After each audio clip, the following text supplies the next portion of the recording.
الحمد للہ وکفا والصلاة والسلام علی عباده الذین اصطفى خصوصا علی افضلهم وخاتم النبیین محمد الامین وعلی آلہ وصحبہ اجمعین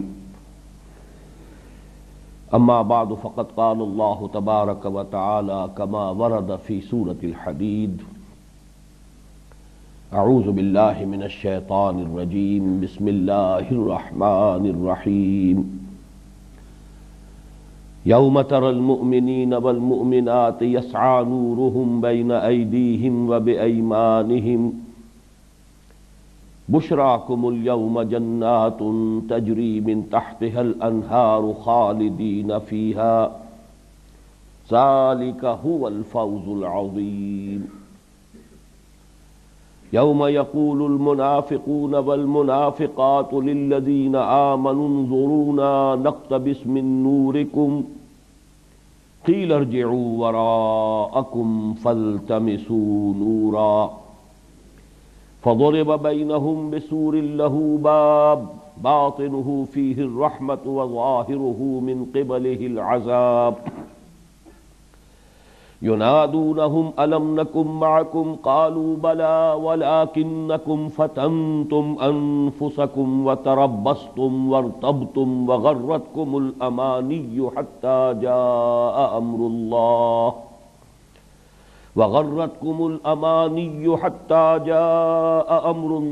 وغرکم باللہ الغرور فَالْيَوْمَ لَا يُؤْخَذُ مِنْكُمْ فِدْيَةٌ وَلَا مِنَ الَّذِينَ كَفَرُوا مَأْوَاكُمُ النَّارُ هِيَ مَوْلَاكُمْ وَبِئْسَ الْمَصِيرُ صدق اللہ العظیم رب اشرح لي صدری ويسر لي امری واحلل عقدۃ من لسانی یفقهوا قولی اللهم ربنا الہمنا رشدنا واعذنا من شرور انفسنا اللهم ارنا الحق حقا وارزقنا اتباعه وارنا الباطل باطلا وارزقنا اجتنابه اللهم وفقنا لما تحب وترضى آمین یا رب العالمین۔ تفہیم کے لیے سورہ حدید کو میں نے جن حصوں میں تقسیم کیا تھا آپ کو یاد ہوگا کہ پہلا حصہ 6 آیات پر مشتمل ہے، جو میرے اندازے میں ذات و صفات باری تعالیٰ پر قرآن حکیم کا جامع ترین اور اہم ترین مقام ہے۔ پھر دوسرا حصہ 5 آیات پر مشتمل ہے، جن میں سے پہلی آیت میں دین کے کل تقاضوں کو 2 اصطلاحات کے حوالے سے بیان کر دیا گیا، آمنوا باللہ ورسولہ وانفقوا۔ پھر 2 آیات میں ذرا زجر کے انداز میں پہلی آیت میں کیوں ایمان نہیں رکھتے اور یہ کہ کیوں خرچ نہیں کرتے اللہ کی راہ میں، اور ایک آیت میں ترغیب، تشویق، حوصلہ افزائی، آگے بڑھو، اگر اپنے گریبانوں میں جھانکو اور محسوس کرو کہ وہ یقین والا ایمان نہیں ہے تب بھی مایوس ہونے کی بات نہیں، قرآن حکیم کی آیات بینات موجود ہیں، ان سے تم اپنے باطنی تمام اندھیروں کو زائل کر کے نور ایمان سے اپنے باطن کو منور کر سکتے ہو۔ اور یہ کہ آخری آیت جو سلسلے کی تھی، من ذا الذی یقرض اللہ قرضا حسنا، کون ہے وہ شخص، اس میں گویا کہ ایک طرح سے غیرت کو بھی للکارا گیا ہے، غیرت ایمانی کو، ہمت کرو، ایمان کا یقین کا تقاضا ہے کہ اللہ کی راہ میں لگا دو اور کھپا دو۔ یہ میں خاص طور پر اس آیت کا حوالہ آج اس لیے دے رہا ہوں کہ اس آیت سے متعلق ایک واقعہ ہے جو کہ بیان ہونے سے رہ گیا تھا، جس سے اندازہ ہوگا کہ صحابہ کرام رضوان اللہ تعالی علیہ مجمعین جب قرآن پڑھتے تھے یا سنتے تھے تو ان کا تاثر کیا ہوتا تھا، فوری طور پر عمل کے لیے آمادگی۔ جب یہ آیت نازل ہوئی اور حضور نے سنائی صحابہ کو، تو حضرت ابو الدحداح ایک صحابی ہیں انصاری، ان کا مدینے میں سب سے بڑا باغ تھا، 600 درخت تھے کھجوروں کے، وہ اس باغ میں تھے، اسی میں ان کی رہائش تھی، گھر بنایا ہوا ہے۔ گویا کہ جو بھی انسان تصور کر سکتا ہے دنیا میں بہترین آسائشیں، باغ ہے، چھاؤں ہے، ظاہر بات ہے باغ ہے تو چشمہ بھی ہے، ہر طرح کی سہولتیں ہیں۔ تب انہوں نے فوراً سوال کیا کہ حضور یا رسول اللہ، اللہ ہم سے قرض مانگ رہا ہے؟ حضور نے فرمایا ہاں، من ذا الذی یقرض اللہ قرضا حسنا۔ عرض کیا تو ہاتھ بڑھائیے۔ حضور نے اپنے دست مبارک بڑھایا، عرض کیا میں نے اپنا باغ اللہ کو قرض دے دیا، جو کہ مدینے میں سب سے بڑا باغ تھا۔ اس کے بعد وہاں سے خوشیاں مناتے ہوئے، اب اصل میں یہ بھی نوٹ کیجئے کہ ایک ہوتا ہے کہ انسان کبھی جذباتی طور پر کوئی کام کر گزرے، کوئی بہت بڑی چھلانگ لگا لی، پھر ایک رد عمل بھی ہوتا ہے فوراً، یہ میں جا کر بیٹھا، لیکن یہ کہ نہیں، گویا کہ بڑی کامیابی سے مسرور گھر وہاں گئے، باغ واپس، اور باغ میں داخل نہیں ہوئے۔ اب یہ اللہ کا ہو چکا ہے، اس کے باہر ہی اس کی فصیل سے باہر سے پکارا ہے، یا امت دہدہ، اے دہدہ کی ماں نکل آؤ، میں نے یہ باغ جو ہے اللہ کو دے دیا ہے۔ اور وہ بھی اللہ کی بندی یہ کہتے ہوئے نکل آئی، یہ بہت اچھا کیا، بہت عمدہ سودا کیا، اور وہاں سے اپنا ذاتی سامان وغیرہ جو تھا لیا اور نکل گیا۔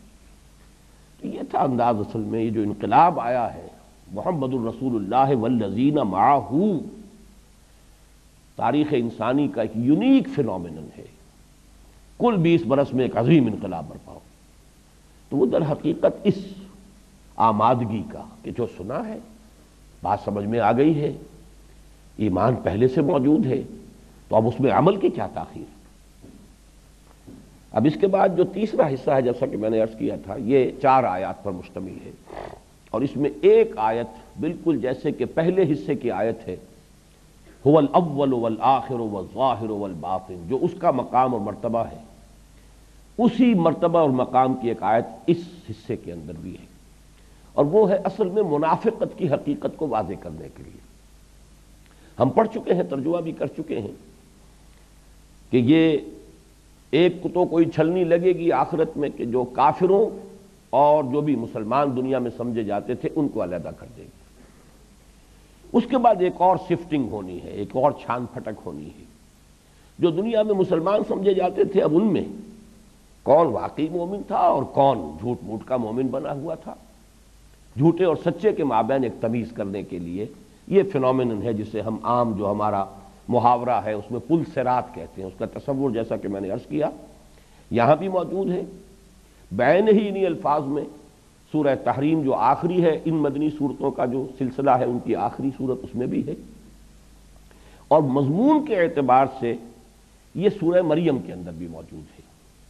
وہاں میں نے کل اس کی جو ہے کچھ الفاظ بیان کیے تھے، فرمایا گیا یہ آیات 71-72 ہیں سورہ مریم کی، وَإِن مِّنكُمْ إِلَّا وَارِدُهَا كَانَ عَلَى رَبِّكَ حَتْمًا مَقْضِيًّا ثُمَّ نُنَجِّي الَّذِينَ اتَّقَوْا وَنَذَرُ الظَّالِمِينَ فِيهَا جِثِيًّا۔ تم میں سے کوئی نہیں ہے کہ جو جہنم پر وارد نہ ہو، مومن ہو، کافر ہو، مسلم ہو، منافق ہو، سب کو گزارا جائے گا۔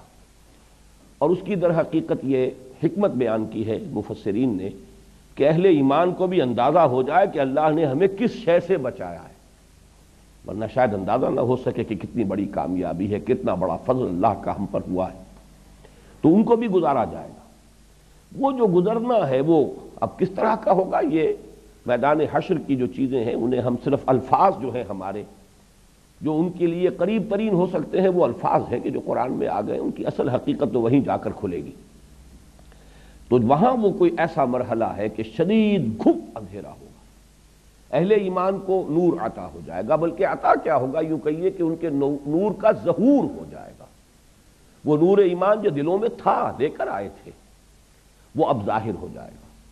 وہ نور اعمال صالحہ داہنی طرف، یوم تری المؤمنین والمؤمنات یسعی نورہم بین ایدیہم وبایمانہم، جس دن کہ تم دیکھو گے مومن مردوں اور مومن عورتوں کو دوڑتا ہوا ہوگا ان کا نور ان کے آگے، ان کے سامنے اور ان کے داہنی طرف دوڑتا ہوگا، یعنی خود وہ چل رہے ہیں اور اس کے ساتھ ساتھ نور بھی آگے آگے چل رہا ہے۔ اور میں نے عرض کیا تھا کہ حضور کا ایک قول ہے جو علامہ ابن جریر طبری لائے ہیں اپنی تفسیر میں نے اس کا صرف ایک حصہ آپ کو سنایا تھا۔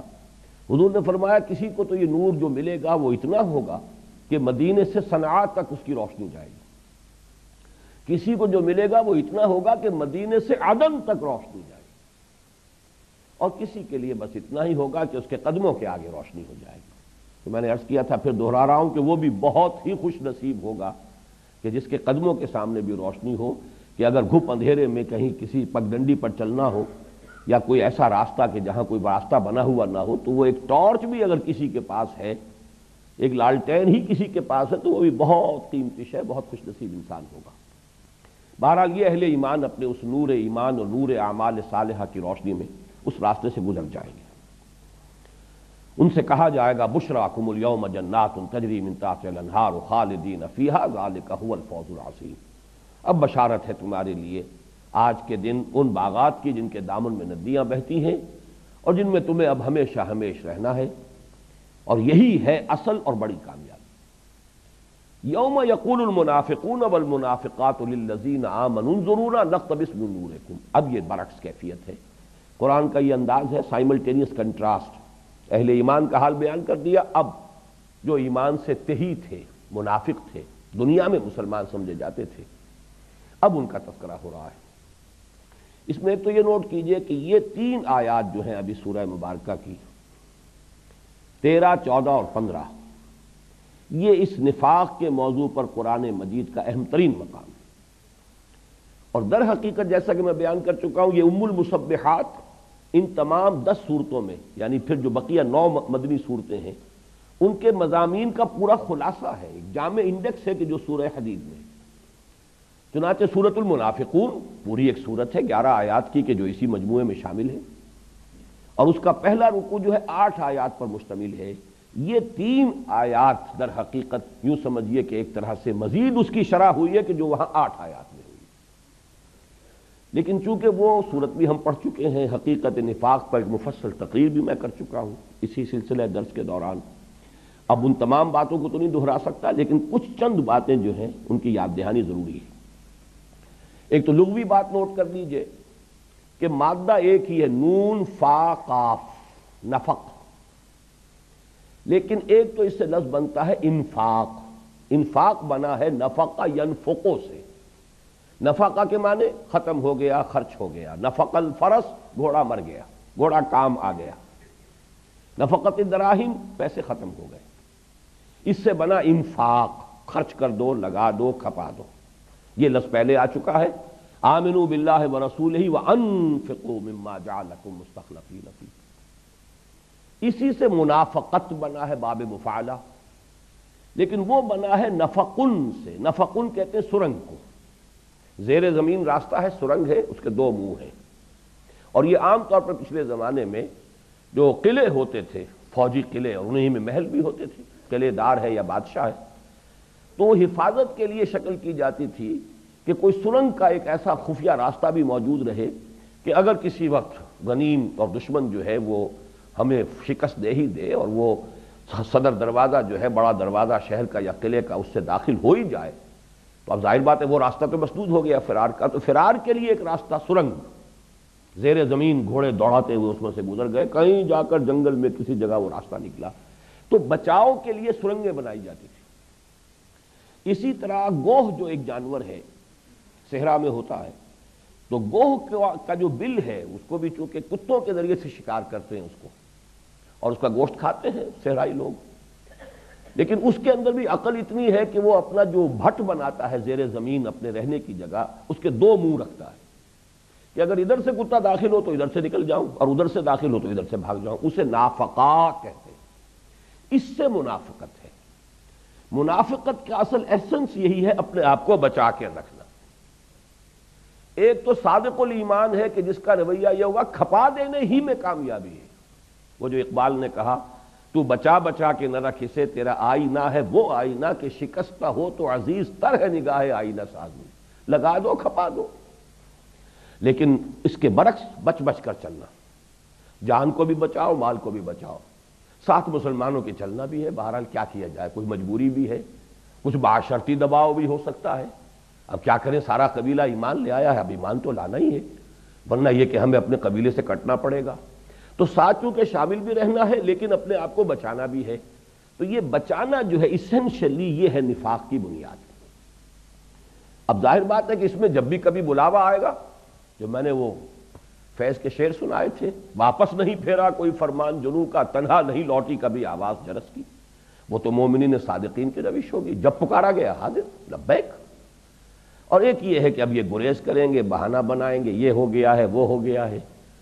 لیکن یہ کہ جب تک وہ بہانہ انسان نے بنا کر اپنے آپ کو بچایا لیکن بعد میں مان بھی لیا کہ خطا ہو گئی، غلطی ہو گئی، اعتراف تقصیر ہے، معذرت پیش کی، تو اس کو نفاق نہیں کہیں گے. یہ ابھی صرف ضعف ایمان ہے، ایمان کی کمزوری ہے. جہاں جھوٹے بہانے بنانے شروع کیے، جھوٹ بولنا شروع کیا، اب وہ نفاق ہے. اس کی پہلی سٹیج ہے. ایک عرصہ گزرنے کے بعد جب انسان سوچتا ہے کہ میرا تو اعتبار ہی ختم ہو گیا، اب جھوٹی قسمیں کھاتا ہے، یہ گویا کہ وہ نفاق اب دوسرے درجے میں آ گیا ہے. اور تیسرا درجہ وہ ہے جبکہ مومنین صادقین سے قد ہو جاتی ہے، بغض ہو جاتا ہے. یہ پاگل، یہ جنونی لوگ جو ہیں، نہ دائیں دیکھتے ہیں نہ بائیں دیکھتے ہیں، نہ انہیں آگے کی فکر ہے نہ پیچھے کی فکر ہے، کوئی مصلحتیں دیکھتے ہی نہیں. انؤمن کما آمن السفہاء، ان بے وقوفوں کی طرح کون ایمان لائے؟ یہ تو جنونی ہے، فینیٹکس ہے. تو ان سے جب دشمنی ہو گئی، اب یہ سٹیج جو ہے تیسری. یہاں اصل میں اس کو بہت عمدگی کے ساتھ یہ کتنی سٹیجز میں سے باطنی طور پر کیفیت گزرتی ہے انسان کی، اس کو واضح کیا گیا ہے.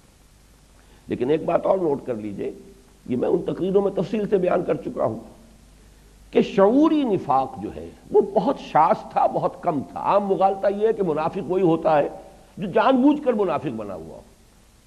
یہ بات نہیں تھی. اکثریت منافقین کی وہ تھی جو ایمان تو لائے تھے خلوص کے ساتھ، لیکن ایک ہمت درکار ہوتی ہے. ہرچہ باد آباد ماں کشتی درا بنداختیم، جن میں وہ ہمت نہیں ہوتی، یا یہ کہ ایمان کی پختگی اور گہرائی اتنی نہیں ہے کہ اپنا سب کچھ لگانے کے لیے تیار ہو جائے، تو وہاں سے پھر ایک طرح کی پسپائی ہوتی ہے، ارتداد معنوی. اندر ہی اندر آدمی پیچھے ہٹنا شروع کرتا ہے. یہ در حقیقت اسے یہ خیال نہیں ہوتا کہ میں منافق ہو گیا ہوں، بلکہ وہ سوچتا جی انہیں کیا ہو گیا، خام خواہ کو یہ لوگ جو ہیں، آخر صلح سے بھی تو کام چل سکتا ہے، گڑ دے کر بھی تو دشمن کو مارا جا سکتا ہے. ہر وقت یہ جنگ ہی کی فکر رکھتے ہیں، جیسا کہ غزوہ بدر کے موقع پر ہوا. آخر جب یہ فرمایا گیا ہے، اللہ نے کہہ دیا ہے کہ 2 میں سے ایک پر تمہیں ضرور فتح مل جائے گی، تو کیوں نہیں چلتے قریش کے قافلے کی طرف؟ بہت سا مال ہے، بہت سی دولت ہے، پھر 50 آدمی جو ہیں ان کا ہتھیار بھی ہمیں مل جائیں گے. مصلحت اس کا تقاضا یہ کہ ادھر جائیں پہلے. تو وہ لوگ اصل میں یہ نہیں سمجھتے کہ ہم جھوٹے ہیں یا ہم دھوکہ دے رہے ہیں. یہ اصل میں ایک گڈمڈ ہے ان کے اندر. اسی لیے قرآن مجید میں اسی سورہ منافقون میں فرمایا ذالک بانہم آمنوا ثم کفروا. یہ ایمان تو لائے تھے، دھوکہ دینے کے لیے نہیں، لیکن یہ کہ پھر رفتہ رفتہ ارتداد معنوی پسپائی ہوتے ہوتے پھر یہ کفر تک چلے گئے. لیکن ظاہر بات ہے قانونی ونیئر جو ہے، جیسے کہ کسی چوکھٹ کو دیمک اندر سے چٹ کر چکی ہو، اوپر سے وہ چھوڑ دیتی ہے، ایک ونیئر رہ جاتا ہے، ایک پھٹی سی جو ہے انٹیکٹ رہتی ہے، تاکہ دیکھنے والوں کو پتہ نہ چل جائے کہ اندر کیا قیامت گزر رہی ہے اس شہتیر کے ساتھ یا اس چوکھٹ کے ساتھ. تو اتنی سمجھ اس کو بھی دی گئی ہے.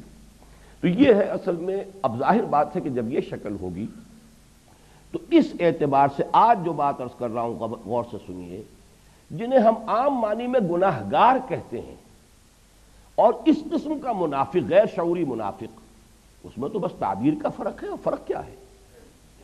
گناہ گار بھی تو یہی ہے کہ جانتا ہے کہ یہ شے اللہ نے حرام کی ہے، پھر بھی اس کا ارتکاب کر رہا ہے. تو آخر اس میں عملی اعتبار سے، باطنی حیثیت سے، جبکہ حقیقت ایمان کے اعتبار سے تو وہ حدیث ہم پڑھ چکے ہیں، لا یزنی الزانی حین یزنی وہو مومن. کوئی زانی حالت ایمان میں زنا نہیں کر سکتا، اس وقت تو ایمان اس کے دل سے نکل جاتا ہے. ولا یسرق السارق حین یسرق وہو مومن. کوئی چور حالت ایمان میں چوری نہیں کرتا. ایمان بھی ہو اور پھر چوری بھی کرے تو وہ ایمان دھیلے کی قیمت نہیں، اس کی فائدہ کیا اس ایمان کا. اس اعتبار سے جان لیجئے کہ وہ گناہ گار اور منافق میں حقیقت کے اعتبار سے باریک سا پردہ ہے. یہ نقطہ میں نے آج اس لیے بیان کیا ہے کہ آج اس آیت میں ایک خاص اہم نقطہ وہ ہے کہ جو اس کے بغیر سمجھ میں نہیں آئے گا. اب چلیے، جب اہل ایمان آگے نکل جائیں گے، یہ منافق مرد اور عورتیں ان سے کہیں گے ذرا ہمیں مہلت دو، انتظار کرو، نقتبس من نورکم، ہم تمہارے نور سے استفادہ کر لیں، اقتباس کر لیں، ہم بھی اس سے فائدہ اٹھا کر راستہ جو ہے، یہ پل صراط جو ہے اس سے گزر جائیں. قیل ارجعوا وراءکم فالتمسوا نورا. کہا جائے گا، کہنے والا کون ہوگا؟ اسے مجہول کے صیغے میں لائے، کچھ نہیں بتایا گیا. کوئی فرشتہ ہوگا لیکن نکتہ موجود ہے کہ اہل ایمان کی شرافت اور مروت سے بعید تھا کہ وہ یہ جواب دیتے، ورنہ قالو کہہ دیتے. قالو نہیں، قیلا کہا جائے گا. قیل ارجعوا وراءکم فالتمسوا نورا، کہا جائے گا لوٹ جاؤ اپنے پیچھے کی طرف، یعنی پیچھے دنیا کی طرف. یہ نور یہاں نہیں دیا گیا، بلکہ میں یہاں کہوں گا ریوڑیوں کی طرح تقسیم نہیں ہوا ہے، یہ ارن کیا گیا ہے. یہ دنیا کی زندگی میں کما کر لایا گیا ہے. ایمان کا بھی کسب کرنا پڑتا ہے، اور اعمال صالحہ تو ہے ہی سراسر کسب. یہ نور وہاں کمایا گیا ہے، وہاں سے لایا گیا ہے، وہاں اس کی تحصیل ہوئی ہے. تو اگر تمہارے لیے بھی ممکن ہو تو لوٹ جاؤ، پیچھے کی طرف جاؤ. فالتمسوا نورا، تلاش کرو، حاصل کرنے کی کوشش کرو یہ نور. فضرب بینہم بسور لہ باب، پھر ان کے مابین ایک فصیل حائل کر دی جائے گی جس میں ایک دروازہ ہوگا. اب یہ فصیل تو در حقیقت ایک فصل قائم کرنے کے لیے ہے کہ اب آگے نکل گئے اہل ایمان اور ادھر یہ پیچھے رہ گئے، پکارتے ہی رہ گئے. ان کے درمیان فاصلہ تو ہو گیا ہے، اب ان کے درمیان فصیل بھی حائل کر دی جائے گی. باطنہ فیہ الرحمہ، اس کے باطن اندر کی طرف رحمت ہوگی. لیکن باطنہ کی ضمیر کا مرجع کیا ہے؟ بہت سے حضرات نے اس کو دروازے سے مراد لیا. دروازے کے اندر کی جانب رحمت ہوگی، اللہ کی رحمت کا نزول شروع ہو جائے گا. وظاہرہ من قبلہ العذاب، اور اس کے باہر کی طرف، خارج کی طرف، سامنے کی طرف عذاب خداوندی کا ظہور شروع ہو جائے گا، نزول شروع ہو جائے گا. لیکن مجھے اس میں کافی تامل تھا تو آج مجھے خاصا وقت لگانا پڑا اس پر. تو جو میری رائے ہے مجھے اس کی تائید امام راضی سے مل گئی کہ یہاں دروازے کی طرف اس ضمیر مجرور کی نسبت نہیں ہے، سور کی طرف، اس فصیل کے اندر کی طرف اللہ کی رحمت اور اس فصیل کے باہر کی طرف اللہ کا عذاب. اب سوال یہ میرے ذہن میں کافی مرتبہ آیا، لیکن یہ کہ بہرحال قرآن مجید پر اس طرح کا تو انسان جو ہے کبھی بھی شاید کوئی انسان بھی نہ پہنچ سکے سوائے وہ ایک ہی، چونکہ بشر انہیں کہا گیا ہے محمد الرسول اللہ صلی اللہ علیہ وسلم کو، اس لیے ہم ان کو اس میں شامل کر لیں کہ ہر شے سے واقف. ورنہ یہ ہے کہ بڑے سے بڑے مفسر کو بھی نہ معلوم کتنے مقامات پر واللہ عالم کہہ کے گزرنا پڑتا ہے، اپنے تمام تر غور اور فکر اور تدبر اور تفحص سب کے باوجود واللہ عالم ایک خیال سا آیا ہے، لیکن یہ کہ اللہ بہتر جانتا. یہ بھی مقام ایسے مقامات میں سے رہا تھا کہ دروازے کا تذکرہ کیوں ہے. لیکن آج مجھے اس پر انشراح ہوا ہے کہ دروازے کا تذکرہ در حقیقت ہمارے اہل سنت کے اس مجمع علیہ عقیدے کے لیے بنیاد ہے جس کے لیے قرآن مجید میں کہیں اور ذکر نہیں ہے، لیکن ہے اہل سنت کا مجمع علیہ عقیدہ. وہ مجمع علیہ عقیدہ یہ ہے کہ جس شخص کے دل میں ایمان کی کچھ رمق بھی ہوگی وہ جہنم میں اپنے گناہوں کے بقدر سزا پا کر پھر اس سے بالآخر نکال لیا جائے گا. جن کے دلوں میں سرے سے ایمان کی رمق نہیں ہوگی خلود ان کے لیے ہے، جن کے دل میں ایمان تھوڑا سا بھی ہے. اب یہ جو منافقین جن کا میں نے عرض کیا ہے، اسی لیے وضاحت کی تھی کہ عام گناہ گار اور منافق یہ در حقیقت ان میں ایک تعبیر کا فرق ہے، باقی تو وہی کچھ ہے، وہی تضاد ان کی زندگیوں میں ہے، وہی تضاد ان کی زندگیوں میں ہے. میں تو بلکہ سائیں عبدالرزاق صاحب کا وہ قول سنایا کرتا ہوں، جو دم غافل سو دم کافر، ومن لم يحكم بما انزل الله فاولئك هم الكافرون. ہم ہر روز نہ معلوم کتنے فیصلے کر رہے ہیں، پوری ملک، پوری امت کی سطح پر جو فیصلے ہو رہے ہیں، عالمی سطح پر، عالم اسلام، وہ سب کے سب اللہ کی شریعت کے خلاف ہو رہے ہیں. تو ہم تو سب کے سب کافر ہیں، قرآن کا فتویٰ ہے. تو اس اعتبار سے وہ جو کفر اور حقیقی کفر اور ایک قانونی کفر، اسی طریقے سے نفاق، یہ جو غیر شعوری نفاق ہے اس میں اور گناہ گاری میں فرق نہیں ہے.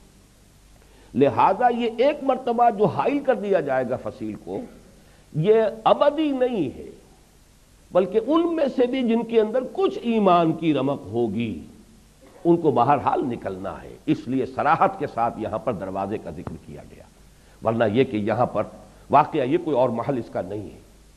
کیوں اس کا تذکرہ کیا گیا؟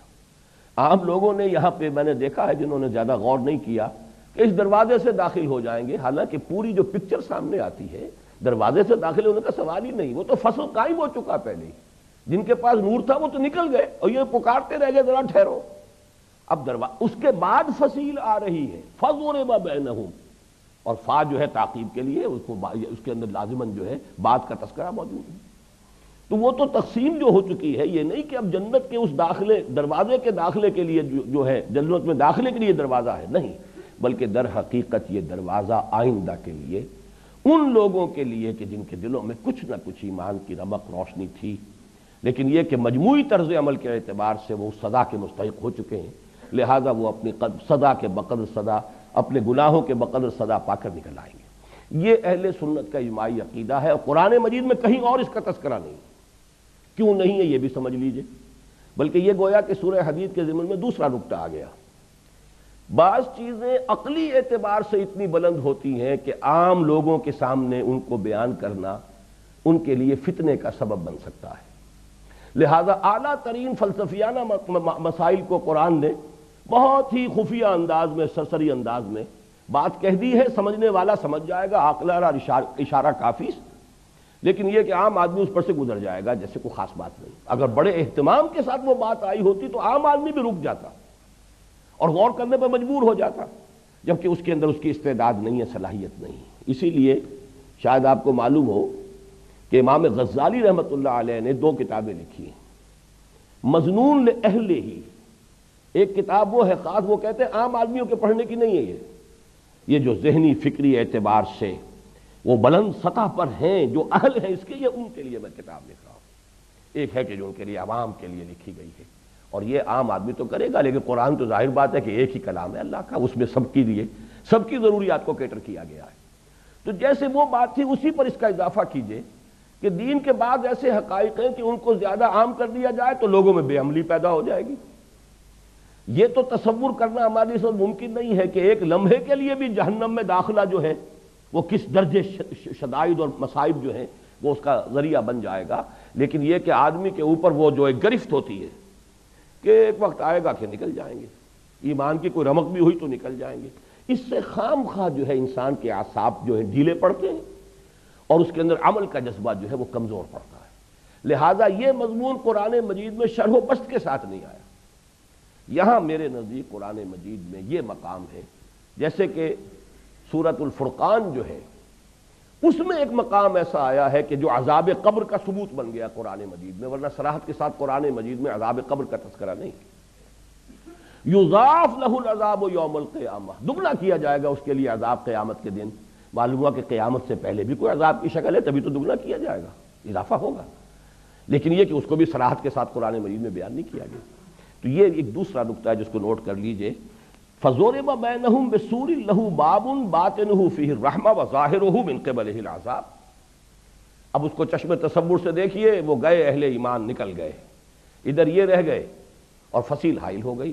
يُنَادُونَهُمْ، اب وہ انہیں پکار کر کہیں گے، أَلَمْ نَكُنْ مَعَكُمْ، کیا ہم تمہارے ساتھ نہ تھے؟ یہ تعبیر ہے کہ دنیا میں منافق اور مومن، گناہگار اور متقی گڑمڑ ہے، سب مسلمان ہیں، بلکہ میرے نزدیک تو قانونی اور دستوری حقوق منافق اور مومن کے اور متقی اور فاسق کے بالکل برابر ہیں۔ دنیا میں معاشرتی حقوق، سیاسی حقوق، دستوری حقوق میں کوئی فرق نہیں، اس لیے کہ بہرحال قانونی جو ہے کیٹیگری وہ تو ایک ہی ہے، جو مسلمان ہیں مسلمان ہیں، جیسا کہ امام اعظم امام ابو حنیفہ کا موقف ہے کہ الایمان لا یزید ولا ینقص، نہ گھٹتا ہے نہ بڑھتا ہے، وہ تو ایک جو ہے ایک کانسٹیٹیوشنل لیگل سٹیٹس دیتا ہے انسان کو، اور وہ جامد ہے، وہ گھٹتا بڑھتا نہیں۔ متقی ہے اللہ کے ہاں اجر لے گا، فاسق ہے وہاں سزا بھگتے گا، یہاں تو مسلمان برابر ہیں۔ المسلم کفو لکل مسلم، تمام مسلمان آپس میں بالکل ہم پلہ ہیں، برابر ہیں، کفو ہے۔ ولم یکن لہ کفوا احد، وہ لفظ ہے جو کفو ہے، سب برابر ہیں بالکل مرتبے میں، سٹیٹس میں، لیگل کانسٹیٹیوشنل پوزیشن سب کی برابر ہے۔ تو فرمایا الم نکم معکم، وہ یہ پکار کر کہیں گے یہ کیا ہوا، اتنا عظیم فرق و تفاوت، کیا ہم تمہارے ساتھ نہیں تھے؟ کیا ہم بھی مسجد نبوی میں نمازیں ادا نہیں کرتے تھے تمہارے ساتھ؟ وہ تو عبداللہ ابن ابی بھی نماز ادا کرتا تھا، پہلی صف میں کھڑا ہوتا تھا، اور جب حضور خطبہ دینے کے لیے کھڑے ہوتے تھے تو پہلے خود کھڑا ہوتا تھا اپنی چودراہٹ کے اظہار کے لیے، اور کہتا تھا دیکھو لوگو یہ اللہ کے رسول ہیں، ان کی بات پوری توجہ سے سننا، حالانکہ تھا منافق۔ تو یہ لیکن نمازیں بھی پڑھتے تھے، روزے بھی رکھتے تھے، وہ تو عین جب احد کا موقع آیا تو معلوم ہوا کہ ہو 300 آدمیوں کو لے کے واپس آ گیا، جب تک وہ آزمائش نہ ہو کیسے وہ تو چھلنی آزمائش کے ذریعے سے لگتی تھی۔ تو ورنہ تو وہ دنیا میں برابر تھے، اور حضور نے اس شخص کی نماز جنازہ ادا کی ہے، اس کی تکفین کے لیے اپنا کرتا عنایت کیا، اس لیے کہ اس کے بیٹے جو تھے عبداللہ ابن ابی، وہ مومن صادق، انہوں نے آ کے درخواست کی، حضور میرے باپ کا انتقال ہو گیا، اگر آپ کرتا عنایت فرما دیں میں اس کا کفن دوں۔ حضور نے کرتا اتارا، دے دیا۔ حضرت عمر روکتے رہے کہ آپ کیا کر رہے ہیں، اس منافق کو دے رہے ہیں۔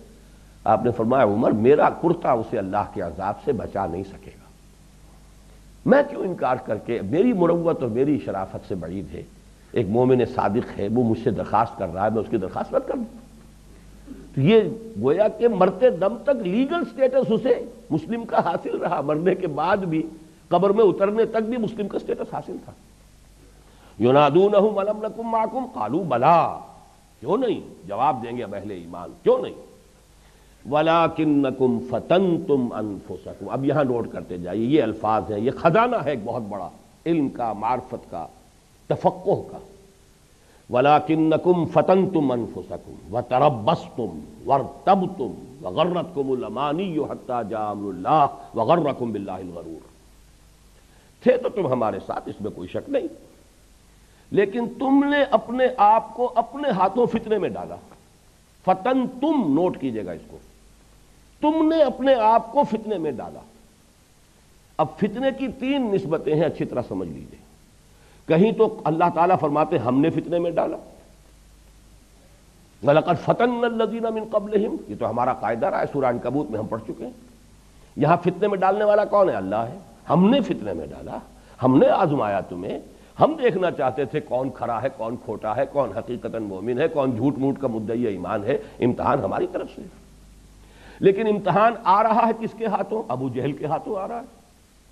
تو گویا کہ دوسری نسبت ہو گئی ان کفار کی جو مسلمانوں کو ستا رہے تھے کہ وہ فتنے میں ڈال رہے ہیں مسلمانوں کو، جیسا کہ سورہ بروج میں فرمایا ان الذین فتنوا المؤمنین والمؤمنات ثم لم یتوبوا فلہم عذاب جہنم ولہم عذاب الحریق۔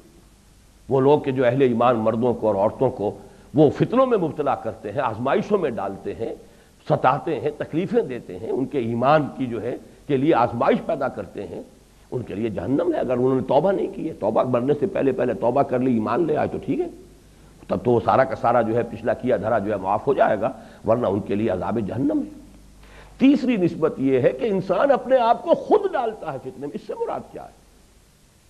وہی جو محبتیں ہیں جو سورہ تغابن کی آیت کا میں حوالہ کل دے چکا ہوں، یا ایھا الذین آمنوا ان من ازواجکم واولادکم عدوا لکم فاحذروہم۔ یہ جو محبتیں ہیں تمہاری اہل و عیال کی، بیوی کی، اولاد کی، اور انما اموالکم واولادکم فتنہ، اور تمہارے مال اور تمہاری اولاد تمہارے لیے فتنہ ہے۔ ان سے ضرورت کی حد تک دنیا کی جو بھی ضرورت ہے اتنا لگاؤ رہے، ٹھیک ہے، لیکن جہاں ان میں سے کسی ایک کی محبت بھی اللہ کی محبت سے بالا ہو گئی، گویا کہ تم نے اپنے آپ کو اپنے ہاتھوں فتنے میں مبتلا کر دیا۔ یہ تو انسان کا اپنا عمل ہے۔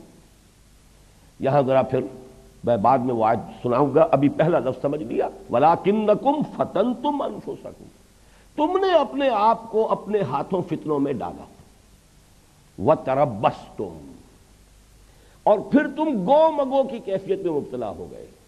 تربص کے معنی انتظار بھی ہیں، ایک آدمی ٹھٹک کر کھڑا ہو جائے، ایک تو وہ ہے جو چل رہا ہے ہر چہ باد آباد، ایک کسی وجہ سے ٹھٹک کر کھڑا ہو گیا، چلوں نہ چلوں، بڑھوں نہ بڑھوں، یہ ہے اصل میں تربص۔ دیکھیں تیل، دیکھو تیل کی دھار، دیکھو دیکھو حالات میں کیا تبدیلی آتی ہے۔ ان ساری صورتوں کو دیکھ بھال کر دائیں بائیں آگے پیچھے اچھی طرح سمجھ کر چلو، سنبھل کر چلو، بچ بچ کر چلو۔ وَمِنَ النَّاسِ مَن يَعْبُدُ اللَّهَ عَلَىٰ حَرْفٍ، کچھ لوگ ایسے بھی جو اللہ کی بندگی کرنا چاہتے ہیں کنارے کنارے، منجھدار میں نہیں کودنا چاہتے، عَلَىٰ حَرْفٍ فَإِنْ أَصَابَهُ خَيْرٌ اطْمَأَنَّ بِهِ وَإِنْ أَصَابَتْهُ فِتْنَةٌ انقلب عَلَىٰ وَجْهِهِ خَسِرَ الدُّنْيَا وَالْآخِرَةَ۔ سورہ حج کی آیت ہے۔ لوگوں میں ایسے بھی ہیں کہ جو بچ بچ کر چلنا چاہتے ہیں، کنارے کنارے منجھدار میں نہیں جانا چاہتے، اگر خیر رہے تو بس مطمئن ہیں، اور اگر کہیں کوئی امتحان آ گیا، آزمائش آ گئی تو اوندھے منہ گر پڑتے۔ یہ ہے دنیا اور آخرت دونوں کا خسارہ۔ تو یہاں فرمایا گیا جب تم نے اپنے آپ کو اپنے ہاتھوں فتنے میں ڈالا، مال، اولاد، اہل و عیال، علائق دنیاوی، جائیداد، پروفیشن، ان تمام چیزوں کی محبت تم پر غالب آ گئی، نتیجہ کیا ہوا؟ اب تربص، چلوں نہ چلوں، بڑھوں نہ بڑھوں۔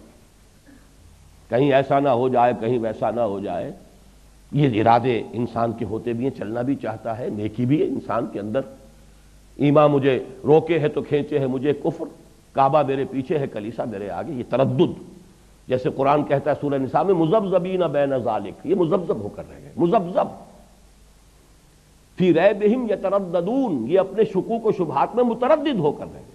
ایک ہوتا ہے یکسو، ہر چہ بعد آباد، تو تربص نتیجہ ہے اپنے آپ کو فتنے میں ڈالنے کا۔ تیسرا نتیجہ اس کا کیا نکلتا ہے؟ ورتبتم، وہ جو ایمان کی پونجی تمہیں نصیب ہوئی تھی اب اس میں شک اور شبہے کے کانٹے چبھنے شروع ہوں گے، پتہ نہیں ہے بھی کہ نہیں، اپنا سب کچھ یہاں پہ ہم دے بیٹھے، اب پتہ نہیں آخرت ہوگی بھی کہ نہیں، کوئی یقین تو نہیں، کسی نے دیکھا تو نہیں، اس لیے کہ یہ سارا سودا جو ہے ادھار کا ہے۔ ان اللہ اشتری من المؤمنین انفسهم واموالهم بان لهم الجنہ، اہل ایمان سے اللہ نے ان کے مال اور جانیں خرید لی ہیں جنت کے بعد، جنت تو ملے گی آخرت میں، یہاں تو نہیں ملے گی، تو ادھار کا سودا، ادھار کے سودے پر تو آدمی کا دل جو ہے ذرا کچھ نہ کچھ تو متردد ہوتا ہے۔ ایک تو نقد سودا ہو تو ٹھیک ہے، یدم بے یدن، ایک چیز ہاتھ سے دی دوسری لے لی، مبادلہ ہو گیا فوراً، لیکن یہ ادھار کا سودا ہے۔ تو یہاں پہ یقیناً پھر جو کچھ ایمان کی پونجی تھی، جیسے برف پگھلنا شروع ہوتا ہے وہ پگھلنی شروع ہوئی۔ ورتبتم، یہ نتیجہ ہے اس کا کہ تم نے اپنے آپ کو اپنے ہاتھوں فتنوں میں ڈالا، پھر تربص میں مبتلا ہو گئے، اور اس کے نتیجے میں جو پونجی ایمان کی تھی وہ تمہارے ہاتھ سے جانی شروع ہوئی، وہ دولت جو ہے زائل ہونی شروع ہوئی۔ اب یہاں وہ آیت نوٹ کر لیجئے جو ہمارے درس میں آ چکی ہے پہلے، یہ فتنے کے لیے اور اس کے لفظ تربص جو اس کا نتیجہ ہے اس کو جاننے کے لیے لازم ہے وہ آیت یاد رہے، سورہ توبہ کی آیت نمبر 24۔ قل ان کان آباؤکم وابناؤکم واخوانکم وازواجکم وعشیرتکم واموال اقترفتموها وتجارۃ تخشون کسادها ومساکن ترضونها احب الیکم من اللہ ورسولہ وجہاد فی سبیلہ فتربصوا حتی یاتی اللہ بامرہ واللہ لا یہدی القوم الفاسقین۔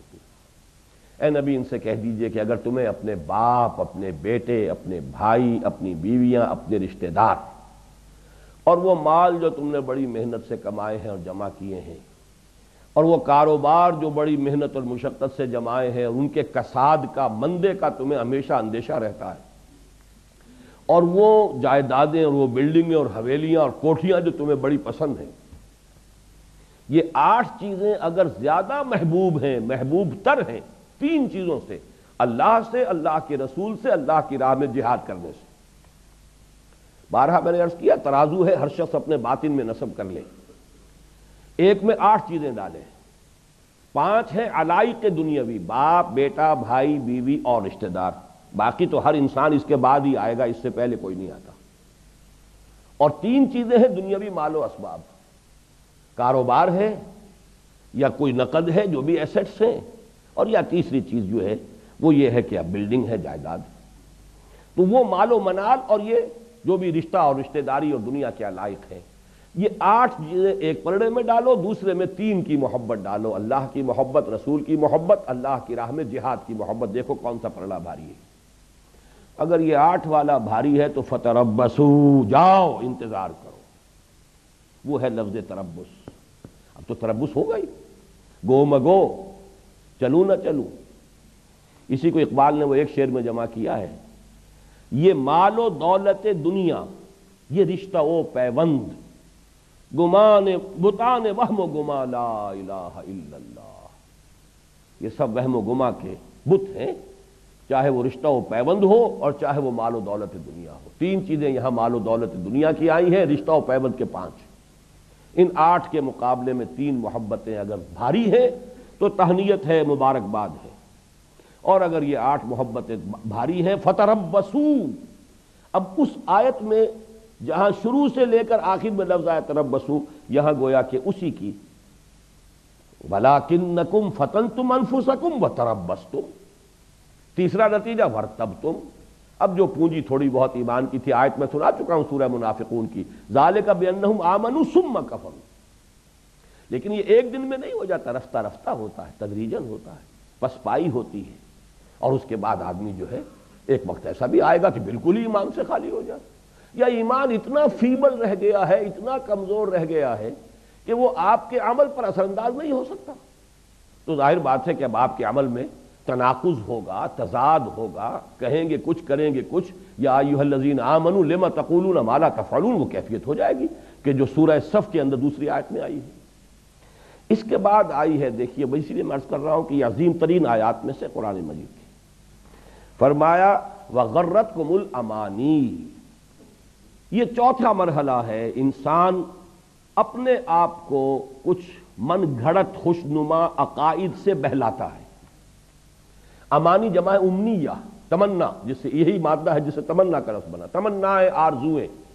صحیح ترین اس کی انگریزی میں رینڈرنگ ہوگی وشفل تھنکنگ. اس کی مثالیں جو ہیں وہ یہود کے عقائد، سیغفر لنا، اللہ معاف کر دے گا، بخشنے والا ہے، بخشن ہار ہے، ہمیں تو بخشی دیا جائے گا، آخر کچھ بھی ہیں کلمہ گو ہیں، کچھ بھی ہیں محمد کے نام لیوا تو ہیں صلی اللہ علیہ وسلم. سیغفر لنا، پھر ہمیں تو اگر ڈالا بھی جہنم میں تو گنتی کے چند دن.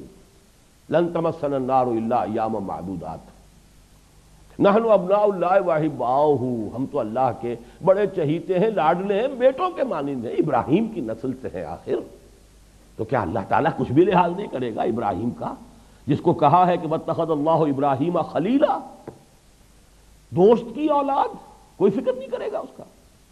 تو ہمارے ساتھ پریفرنشل ٹریٹمنٹ ہوگا، عام لوگوں والا معاملہ نہیں ہوگا. یہ امانی ہے. قرآن جہاں کہیں ان کے یہ عقائد نقل کرتا ہے فرماتا ہے پھر ساتھ ہی تلک امانیہم، یہ ان کے وشفل تھنکنگ ہے، ان کے من گھڑت خیالات ہیں. قل ہاتوا برہانکم ان کنتم صادقین، اے نبی ان سے کہیے لاؤ دلیل اگر تمہارے پاس کوئی دلیل ہے. کہیں تورات میں یہ گارنٹی اللہ نے تمہیں دی ہے؟ وہ ہے وغرتکم الامانی. پھر ضمیر کو تھپک کر پھر یہ جو امنیتیں ہیں، یہ امانی ہیں، یہ من گھڑت عقائد ہیں، یہ طفل تسلیاں انسان کو سلاتی ہیں. آخری بات کیا ہے؟ وغرکم حتی جاء امر اللہ، یہ وہی الفاظ آ گئے جو 24ویں آیت میں ہے. فتربصوا حتی یاتی اللہ بامرہ، جاؤ انتظار کرو یہاں تک کہ اللہ اپنا فیصلہ لے آئے. یعنی جب یہ جو حق و باطل کی کشمکش ہو رہی ہے اللہ کا فیصلہ آ جائے. یا یہ ہے کہ اللہ کا فیصلہ موت بھی ہے، اللہ کا فیصلہ قیامت بھی ہے. یہاں پر بھی وہی لفظ آیا حتی جاء امر اللہ وغرکم باللہ الغرور. اور تمہیں اب غرور یہاں نوٹ کیجئے گا، غین پر زبر ہے. ایک ہے لفظ غرور غین کے پیش کے ساتھ. غرور جو ہے وہ ایبسٹریکٹ ناؤن ہے، جس کو ہم اردو میں بھی غرور کا لفظ استعمال کرتے ہیں. بڑا غرور ہے، اسے بڑا غرور ہے. مغرور اس میں فاعل ہے، لیکن یہ کہ غرور یہ در حقیقت وہ اس کا ایبسٹریکٹ ناؤن. لیکن غرور غین کے زبر کے ساتھ یہ فعول کے وزن پر یہ مبالغے کا صیغہ، بہت بڑا دھوکے باز. اور تمہیں خوب دھوکہ دیا اس بہت بڑے دھوکے باز نے. یہاں مراد ہے شیطان، شیطان لعین. یہ شیطان لعین بھی انسان کو مزید لوریاں دے دے کر سلاتا ہے. اور کیا اس کی لوری ہے؟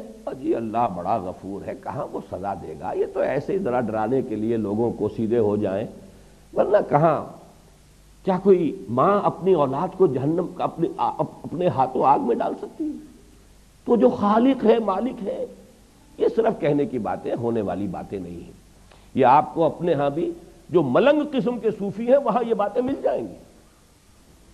معلوم ہوتا ہے کہ یہ تو ایسے ہی بس صرف ڈراوی ہے، ورنہ نہیں ہوگا. اللہ تو بڑا کریم ہے، بڑا نکتہ نواز ہے، بندہ نواز ہے، بڑا ہی وہ غفور ہے، رحیم ہے. لہذا اس کے بارے میں یہ گمان نہ کرو. اسی لیے ایک پوری سورت اس موضوع پر ہے آخری پارے میں، سورۃ الانفطار. یا ایھا الانسان ما غرک بربک الکریم، کس شے نے تمہیں دھوکہ دیا ہے اپنے رب کریم پر. وہ کریم بھی ہے، اس میں کوئی شک نہیں، لیکن عزیز ذو انتقام بھی ہے، انتقام لینے والا بھی ہے. وہ قہار بھی ہے، وہ سزا دینے والا بھی ہے، شدید العقاب بھی ہے. اس کی تو تمام شانیں ہیں، اور ان تمام شانوں کو اپنے سامنے مستحضر رکھنا ضروری ہے. وقت ختم ہو گیا. ابھی اس آیت پر گفتگو جو ہے آئندہ سیشن میں بھی جاری رہے گی. بارک اللہ لی ولکم فی القرآن العظیم ونفعنی وإیاکم بالآیات والذکر الحکیم.